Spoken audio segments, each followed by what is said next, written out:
Hi, everybody. We've got roughly 3 questions, and I was just listening to the time delay, making sure that I can hear me. Uh, and these 3 questions are basically kind of important. Um, so I'll do my best with the questions just to see how they fit. And I'll start off with Catherine Stewart in Vancouver.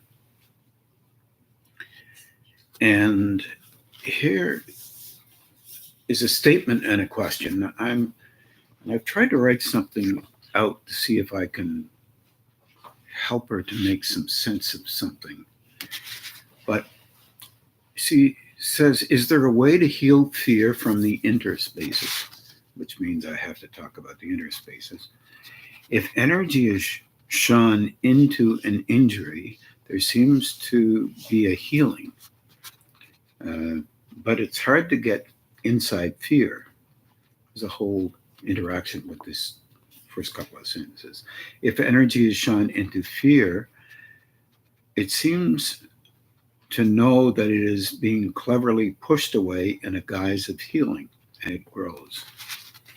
I understand fear means well with regard to survival, but often it creates a kind of inner prison. There is a sense that if fear could be transmuted into surrender, there could be more movement and growth within all humans. There's a dilemma here. First of all, let me talk about interspaces from how I know them the best I can. Interspaces, let's say by definition, may be bigger than what we understand. And usually things are bigger than what we understand. But now, let me try this one. These are the spaces in between lives. Now, when I say that, I mean you have propensities from life to life. Usually those focal propensities or focal points, positions, are related directly to how you engage with another life, with your particular willfulness, with your need to survive, and all the frustrations that you may have in that particular lifetime, based on the structure that you've created in that lifetime for whatever purposes you may have needed them for. And that sure sounds like what one would call ego identities. Now you've got to talk a little bit about ego and how that's involved with interspaces. First of all, the ego is the personality, full circle.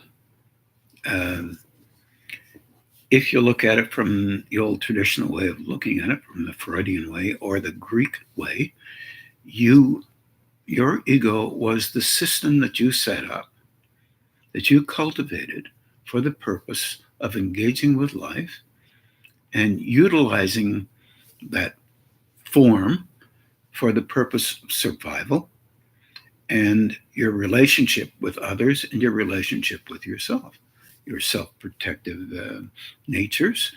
And the need is always great to have it there. Okay, now we take a look at this business. Well, what's involved with the interspaces of this ego orientation? Our dilemma with this concept of personality is that we know very little about what we really are like.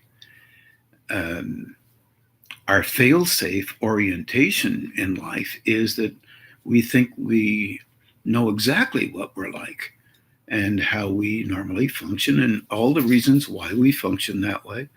and how we believe the need is there to be this way or that way or another way. Yeah. In fact, uh, there are so many things that we do not know about ourselves. Often we look at other people and we see them in particular ways. Uh, Most of the time, we're assessing others in lieu of the fact that we need to be careful of others so that we can protect what we believe we need to be like. That is not a negative thing, but there is a lot of unconscious stuff that goes on in there.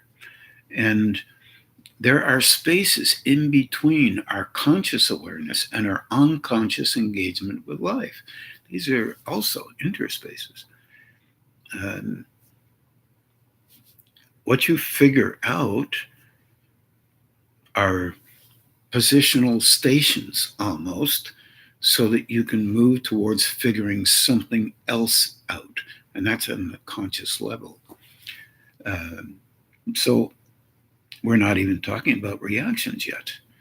And you have reactive responses to almost anything that makes you feel uncomfortable. And that is a necessary proposition for you. You're propositioning your relationship with the identity that you set up. And this kind of proposition is related directly to not understanding those particular needs that you have and the empty spaces in between those needs or definitions that you've constructed in life, and the realization that you have a tremendously difficult time understanding how you really are. So you use a surrogate you, an image in your mind that you believe must be true because it's how you see things. In between the reality and how you see things, and this is true for everybody, I don't care how spiritual you are, is a factor of understanding that is not in agreement with what you believe you're like. Oh my God, how difficult that last sentence was.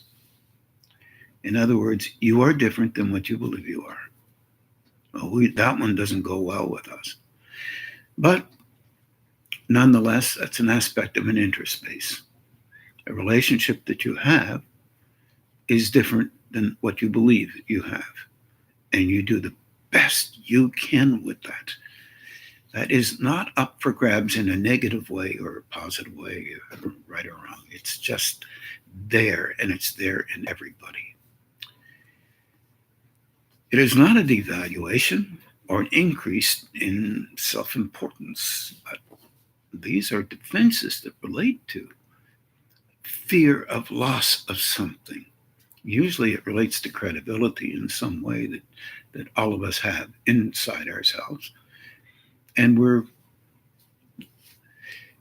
the ache that we have to align with higher states is involved with a relationship with these interspaces, a becoming more aware of what is there without negating what you see. So it's learning how to be, one could say, compassionate, not in alignment with or protective, but compassionate, and understanding the depth of vulnerability that we all have, because we all are involved with a fear orientation. That fear orientation is self-protective. It's not negative at all. But it doesn't feel good. And so it brings up this concept of a judgment on fear and an assessment of fear being in a kind of a negative way. You look at things, and when you feel uncomfortable, and therefore something is wrong. That's an interspace. What is wrong is not you, not others, but the feeling that you are fearful. because it's there for the purpose of helping you to see that underneath that, there's something you're protecting, some image or structure that you believe is real on the surface, and it promotes you as being a good person. You're a good person anyway. If you have 150,000 terrible things that you do, you're still considered a good person from higher states. So your movement is towards considering that last statement valuable. So how many times would you say that you are forgiven for being a normal person? It's a terrible question. But all times, every time, from a higher state. From this state, what do you think? Each individual would have to consider that based on how they see themselves, unknowingly, usually, but also based on how they understand things. And sometimes this concept of fear holds you truly, as Catherine says, in a position of judgment. Not very kind. Kind is another descriptive term that is really difficult to deal with because it has within it a sense of compassion. Compassion leads to being okay with you and understanding that your imperfections sometimes will help you to understand you better.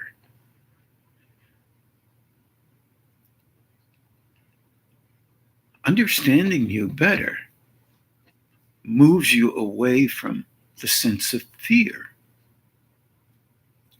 There are some that believe that you swallow your own fear and you engage and you accept it, and then you become less fearful. Chances are, if you consider the possibility that whatever you focus on gets stronger. In other words, if you focus on fear, it gets stronger. If you focus on something different, either in the moment, and trying to understand and be okay with it, that will get stronger. But boy, you need practice to do that. And we have assessments or judgments about when that should happen and when it shouldn't happen. We get into the world of shoulds. And this means we're restricting our relationship with a level of understanding that is not very generous. It's generous from a surface perspective, but it's not generous from a deeper perspective, because somehow the judgment aspect, sneaky as it can be, thrives on the person's identity being elevated a bit. If you assess other people in a certain way, somehow you're elevated. If you assess yourself in a not so generous way, somehow you're diminished. No, you're not diminished. Neither are you elevated. What you're really trying to do is see something there that might be helpful to you, knowing full well that you are, in a kind of a way, trying to help yourself. And you have a structural surface element there that stops you from helping yourself and helps you to judge yourself, because that's how you were trained. Everyone is trained this way. Because it's part of the flowering of survival of our personal selves, our identity forms, that seems to be very important to us, and it is important. But we're very vulnerable individually and as a species because of that individual engagement. Because if you have whole groups of people who are really vulnerable, and then they judge themselves as lacking because they have a vulnerability, then what you do is you're diminishing that whole group of people. It's not real, but it feels real. It looks real. It contends for the reality of a relationship with the rules of what should be and what shouldn't be. And here we go again. We're circling again into a whole process of belief and actually basic misunderstanding, which is normal in our world. I don't know if I read some of this material, just some of these thoughts, this concept of fear as whether it would help. I'm saying I don't know, but maybe. And I'm not sure. I haven't had a chance to look at it, but I'll just read a little bit of it. Fear as a protector. That you wrote, right? That I wrote, yeah. Fear as a protector, a shield against imaginary devaluation of an individual, created self, our personality or identity, is proposed to us by us.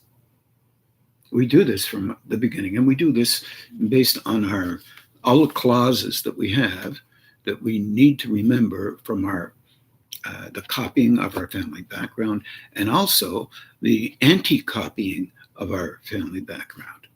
You can't copy something from your background without having an anti-copy, because you're an individual. You'll want to do things differently, and you'll want to do things the same.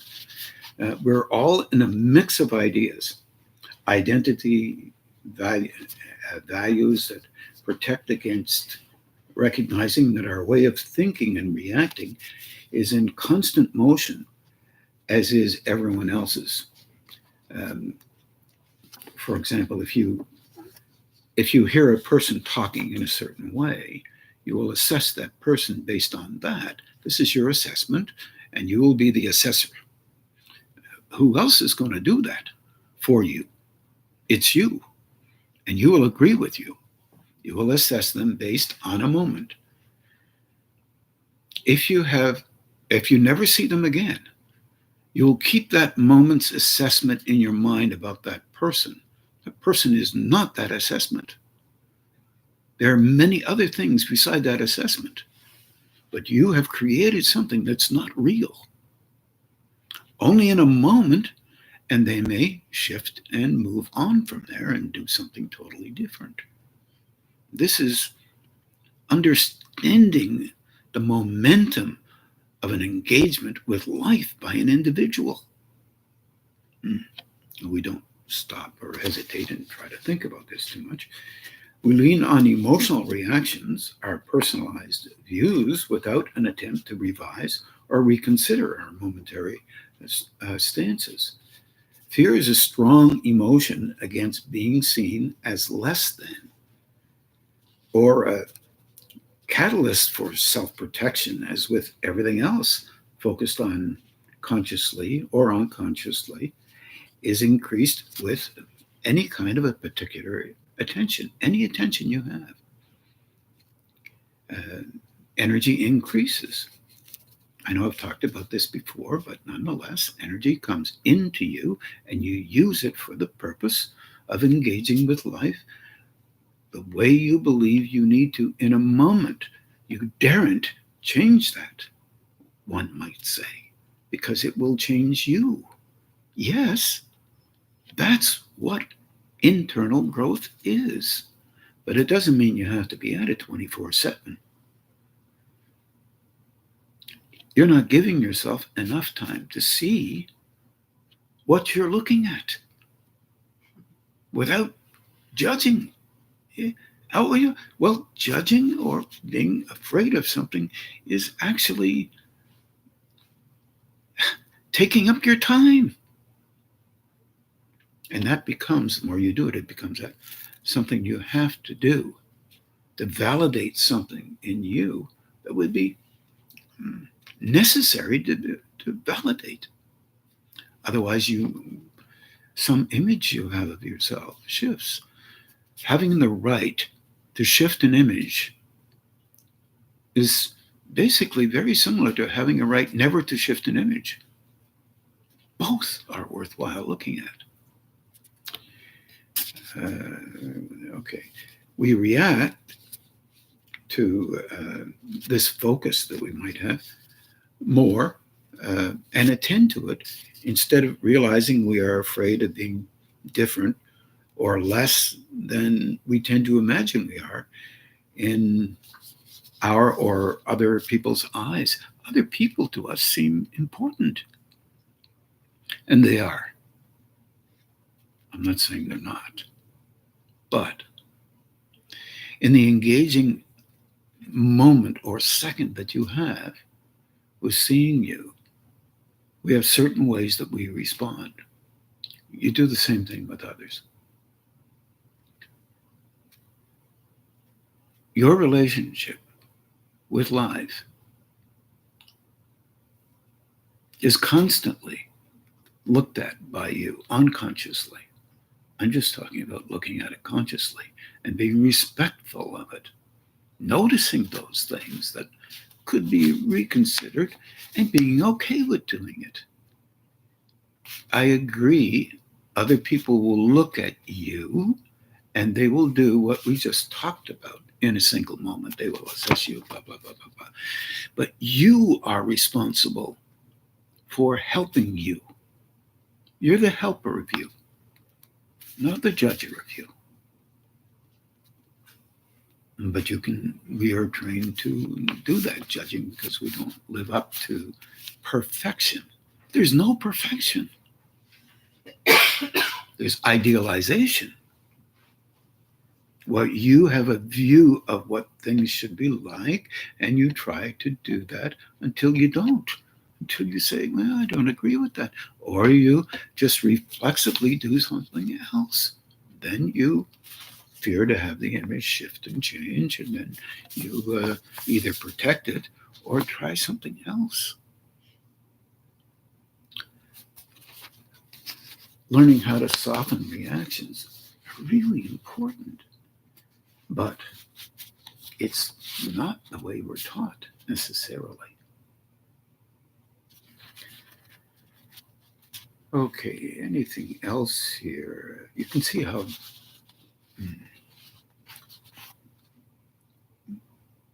if you move your attention off of being afraid and ask for help from a higher state, I suggest turning your hands on, using the light map, or using a triangle, which creates a vortex. You do the same thing in terms of what you agree with or don't agree with.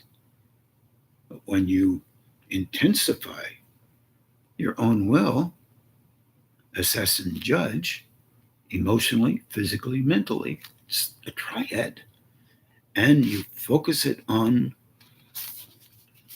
an act that intensifies what you believe has to be true in a moment. You don't have to agree with it forever, but in a moment, and then you move onward. You leave it, but you can always bring it back and say, see, this is what I think. And you move it. We are capable of thinking 1,000 different ways in 1,000 different days, falling in love with any one of them for the purpose of making our images, our identity structures, valuable to us in a moment, a significant moment, by the way, that we have as we do these things. These are just buckets of time and space. You don't have to agree with the ones that you already think are true, and you can agree with the ones you think are true. You have these options. Understanding why you do that is helpful just in moving beyond your relationship with the one that you believe you have with you. Remember, you're teaching you every day to do what you can in relationship to maintaining how you were yesterday, or moving forward. No matter what you do, you will never eradicate your past. That's shocking. No, it's not. It's helped you for whatever, 10, 20, 30, 40, 50 years, 60, 100, it doesn't matter. But you have the right to help you to go beyond those pivotal marks in your life without devaluing them or treating them like they're gods. Because they then will push you into a position or place that you may or may not agree with. And sometimes they just get away on you. And you become the images that you believe are there for the purpose of being valued somehow in life. This happens to everybody, no exceptions. You imagine how difficult it is for swamis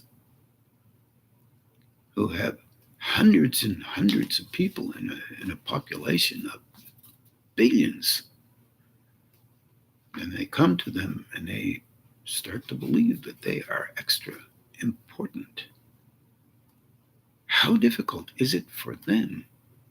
And I've talked to some of these people, and they say it is hard for them to see that some days when they look out and see those hundreds of people, it's hard for them to realize this has nothing to do with them. It has only to do with the energy that happens to be manifesting in them. This is very difficult. It's a normal person times 100 or times 10. And they see their flaws.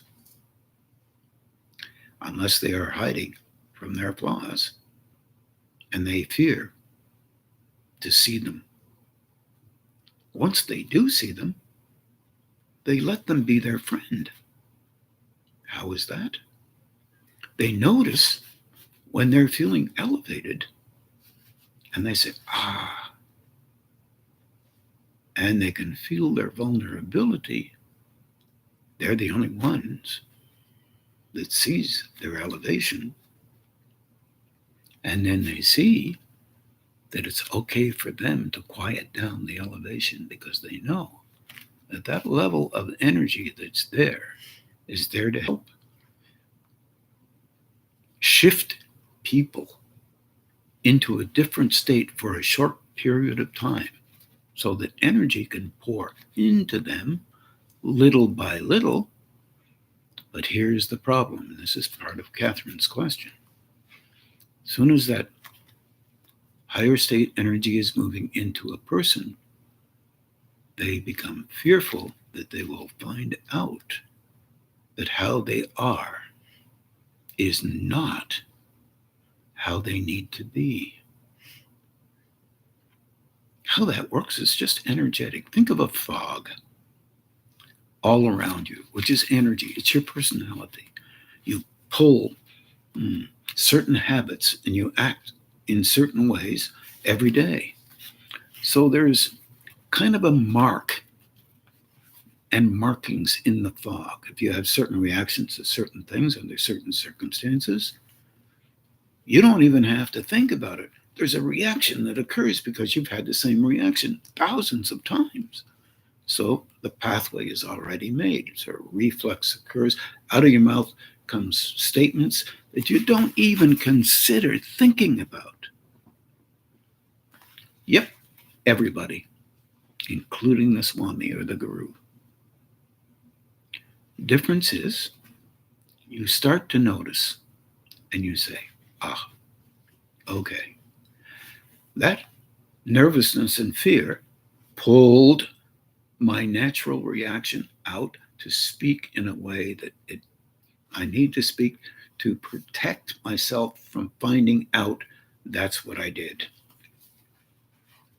And it is not negative. It's what it's there for. So you can see you. And you can try to soften it down by talking. like you being a young person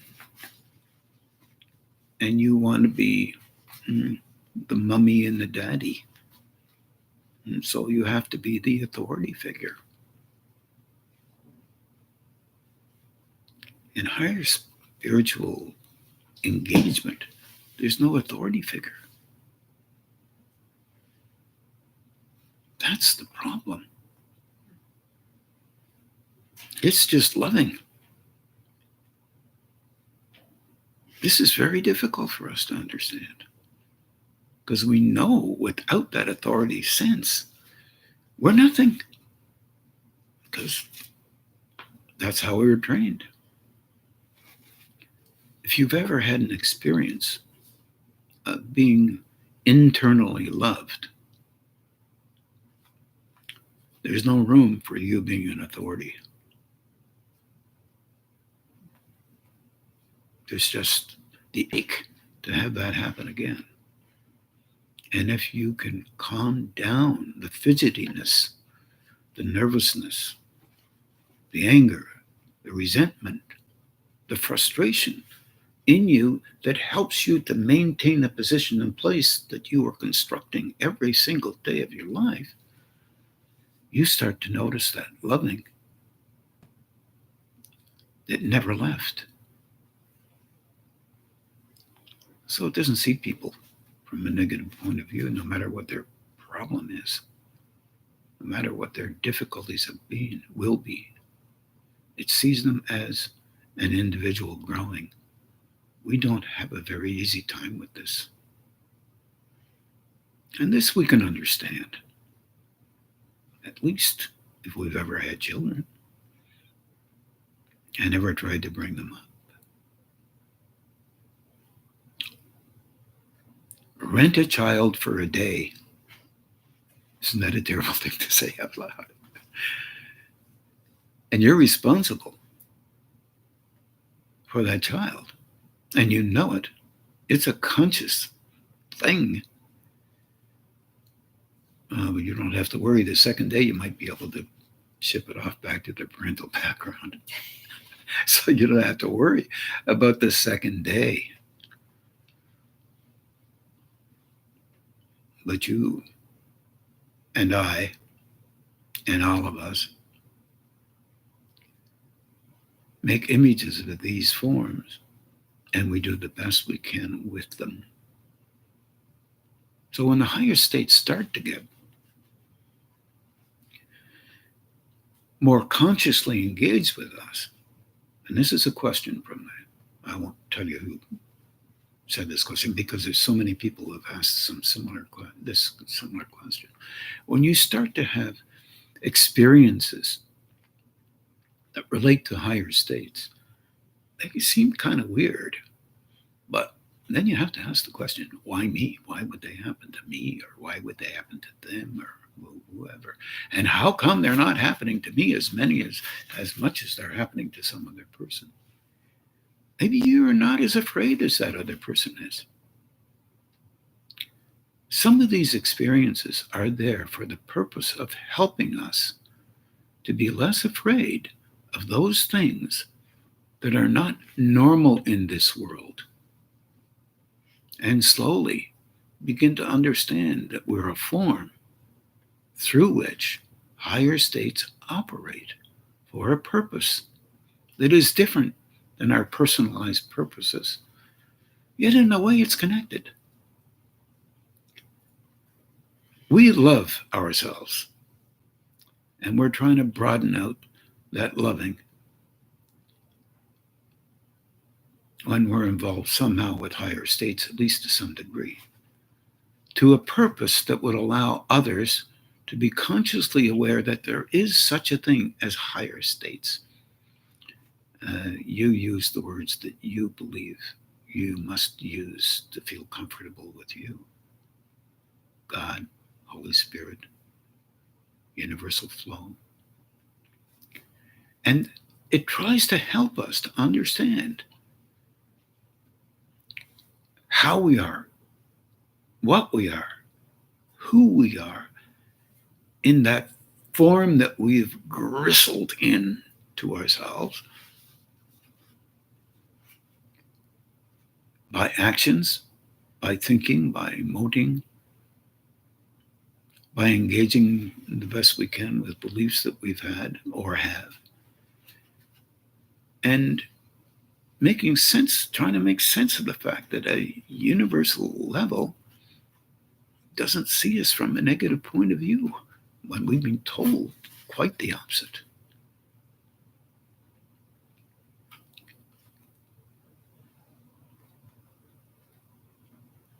This is very difficult for us.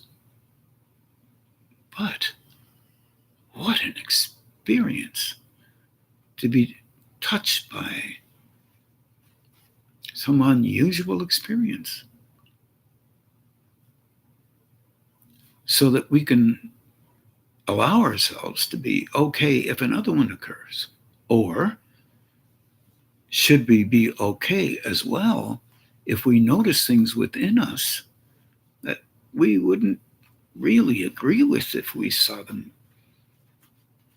as we acted out in them? And if we did, instead of being negative, soften down and pull back from them because we recognize that this is something that is involved with the personalization of energy of a loving kind. If you love yourself, love can have many faces. And then you use that to coagulate, stiffen up a form that needs to be exactly a particular way for a particular purpose that really is important to us. This is not a negative thing that we do, but it is difficult for us to handle in the long run because we become quite stiff.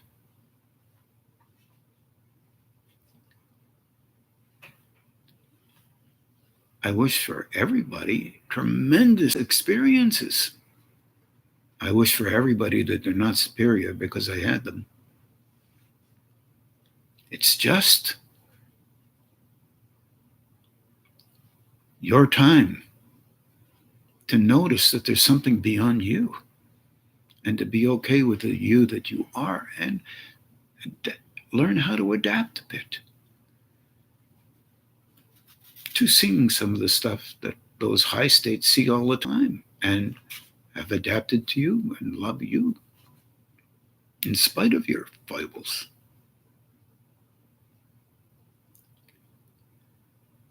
Catherine, I'm still trying to answer your question, and it's a deep question. But I hope something in there was of some value to you. There's another one from Siobhan in Victoria. And this question is, so my question is related to the energy flowing through the heart. There are times it feels like a glow, warmth, expansion. And then there are times I feel like bursting into tears with the flow, not sad tears, just love tears that can be overwhelming. I try to focus through my heart, behind the back and above the head, or to use the life map or balance the heart chakra, and also feel gratitude. Sometimes all of the aforementioned tools, try to do them roughly all at the same time, anything that will affect the flood or the expression of not being able to handle the energy moving through Siobhan. It comes in that way. So here. Is there anything else I should be doing? I'm not seeing this as a problem, just as an experience. I want to know if I can do anything else to help this flow and expansion. One of the things that I've found really interesting, because you can end up tearing at anything. Somebody does something on a television program that is unusually difficult to do, and it's acting, and all of a sudden, whoop, here come the emotion and the response that you have, because you already have energy in that heart center, and everyone else does too. But they're afraid again of letting go a bit. Uh, Talk to yourself. I think it's extremely valuable because uh, you're under your own care, and you're under the care of a higher state as well. But it's trying to get you to be a little bit more used to the idea of having it come through. You'll find that the tears will soften, but you'll still feel that glow and that movement of energy through that chest area. And it will move into the head area, top of the head, behind the neck area, the emotional area, the solar plexus, the root, and the gonad center. It'll move into all of those areas and soften you down. Try to put your focus the best you can on the glow of it, as opposed to the reaction of it. You know that we just talked about, if you focus on your reactions or your assessments, your judgments, whatever it happens to be, then more energy will go right there, right to that point of reference. All you need is to come up with an idea and massage it a bit by valuing it somehow, and it will get stronger. It's really so you can see better, but we usually take that as it must be true. That's how we do things. It's because we're learning. We don't have it all in tow yet. We're learning. Suggesting the easing off, you can suggest to yourself the easing off of the emotional reaction, but just say something like, leave the energy there. You're talking to yourself because you're moving your focus on and off of things. Leave the energy there. Just help me to soften down the tears stuff. You can try that. It seems to work for some people. And another question. I have is the last couple of weeks I've crossed paths with several people from my past, long past, former teachers, classmates from 40 years ago. It's really interesting, and it was suggested that I just life map the meetings and me and ask for the highest good, which I am doing. It's just interesting to me, and I wonder if you have any insights as to why this may be happening. I know it's the ego and the intellect wanting an answer, so maybe I should leave it. No, don't leave it. You ask yourself, do your best to do that, and you're asking another self. That's what you're doing. So ourselves are similar, everybody's, because that link, once it's there, and it doesn't have any difference at a higher state. This is usually a makeup that we have within ourselves. We make stuff up all the time to validate ourselves. It's part of our normal living, so it's not negative at all. So I said, it's possible that you're completing old links because you're remembering the old ways you used to be in moments that relate to the construction of your identity, your form that you might call the ego. Remember, I'm using the old terms. A personality is an ego. If you don't have a personality, you're not here. Misunderstanding about the ancient traditions. If you have a silent mind, it means your emotional mind has gone quiet, but it doesn't mean you can't think. And it doesn't mean you can't look into the mind to perceive mental facility, which is different than the emotional facility. Just keep that in mind. But you're working with the heart center. And the heart center is tricky. In the early stages of the heart center opening, it's beautiful. In the later stages, it's beautiful. The difference is this. You will look at something you believe you understood before and find it's not that way. Not in your head, but in your heart. There's a kind of sense of knowing something is not fulfilled as much. And this is tricky because you're always moving from one place to another, moving from one place to another. You're in and out of the emotional disposition's intellect because it validates us individually.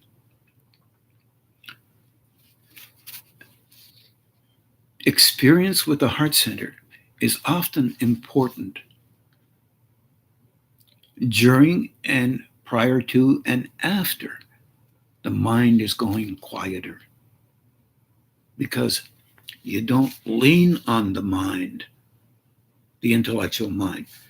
You learn how to broaden the intellectual mind so there's enough words in there, in the emotional disposition, the intellectual, enough concepts in there to be used by another state. That's a terrible thing to say out loud, but nonetheless, that's how it works. So your system eventually becomes serviceable. You can have energy pass through you and you will not interfere with it. Early goings, you might interfere with it and even learn how to transmit consciously to those who you really believe deserve it. This is just part of our personality stuff. Is it possible? Yes, it is. That's the problem. That's the great fear. The great fear is you will become able to do something, elevate your personality, and help those from your perspective only that deserve it, because that's your emotional disposition. You assess, you engage, you figure out. At another state, higher state, everyone deserves it. The dilemma is, can they handle it? And that is the byword of a higher state. You are helped to the point where you can handle more so that you can be helped. So there are helpers helping you to handle it in spite of how you use the increased flow. They won't stop. And eventually, you get it. You begin to understand. But in the meantime, you do you. Is that negative? Absolutely not. With the heart center, it's a weird center because when it opens in the one aspect of the heart center opens, it's really basically a truth center. And here's the dilemma. It doesn't agree with you. You see things you never saw before in you. It helps you not to react. It shows you reaction is not necessary. It's just there. Something is off in how you see the world. You can see how many heart centers are on in our planet. Not many. Because once we come up with an idea, it has to be right. The issue is we continually engage. Once we're able to handle a certain level, we move towards another level until we can handle that level. And then we move to another one. Never is there a time when others who have been through and go through that aren't there to help you. Not in the way they think you should be helped, but in a way that might help you to engage like they engage. There's no negativity there. There's camaraderie. There's a companion link. It's called loving. It's called compassion. It's called depth of engagement for a higher purpose, not a coarser purpose. Well, although all of our engagements on our planet are often focused on personality development and the value of the personality and what it attains and all this kind of thing. Many of those higher levels and get into a job, and they do the job because it helps them facilitate more energy into people who would be around them without those people knowing. So they're really helpers beyond their own self interest. This is hard for us to understand. So the tears in themselves are learning tears. They're tears that you can feel that emotion, and it's reminiscent of something that lies inside of you and your experience. That's why the tears come up. You're not used to handling that flow. So talking to yourself, easy, easy, easy, you're okay, puts you in a position of watching yourself. And the heart center helps you to watch yourself. Doesn't necessarily agree with you, but it helps you. Never gives up. Doesn't give up. You give up, it doesn't give up. Oh, that can't be that. Blah, blah, blah, blah. It doesn't give up. Just waits. Help. Take advantage of every time that center comes on.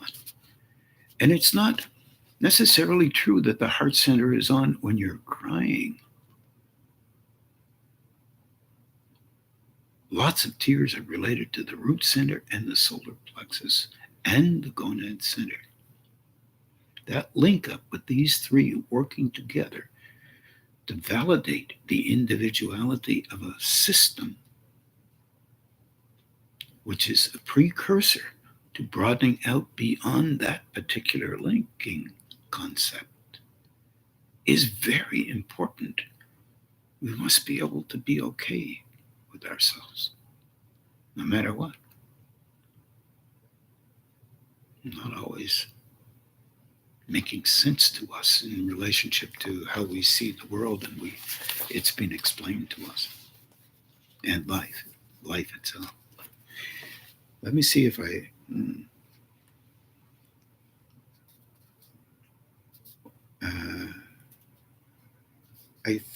think I've covered that whole thing, Chiffon, except to say that remember that the ego is the form you use to talk to people. It's also the form, ultimately, with a little less of this, the self-protection and the self-importance. Really, self-importance is a protection of the form. It's not negative, but it can be seen that way, or it can be seen as a great, wonderful thing. Just depends on who's looking. In a higher state, see it as just a form and where you are right then. What energies are you using to create the system that you're involved with? That's a question. Higher state energies. You use them purposefully for every purpose you believe has to be true. That's all it takes is your focus. The second focus, the deeper focus, is noticing what you're doing with it. Not necessarily agreeing, but sometimes agreeing. And then later on, maybe disagreeing. Or bringing back some of the old stuff you didn't agree with before. And then suddenly, now you're looking at it from a different perspective. Understanding deeper. And enlivening the structure. Meaning being okay with energy being in it. Knowing full well it's going to bring up stuff that the next level would have you take a look at. To be okay with, not negative about it. To be okay with, and just knowing that's an aspect of being a human being. I wish you well, everybody. I hope this was helpful in some way. Take care.